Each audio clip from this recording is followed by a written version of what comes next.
Welcome back, guys. Today I'm going to show you how to find and install a game called Azur. So first thing first, open App Store, click on the blue icon right here on your home screen. Then make sure that you log in on your Apple ID account. Then click on the search button right here. And in the search bar, typing Azur and go search right here.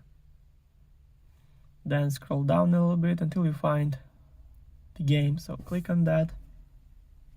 Then click Get, then Install, then confirm installation through Face ID or Touch ID or using password from your Apple ID account.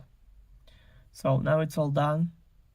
The game is 3.81 gigabytes.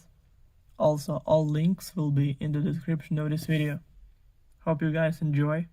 Thank you for watching. Please like and subscribe for more. Bye.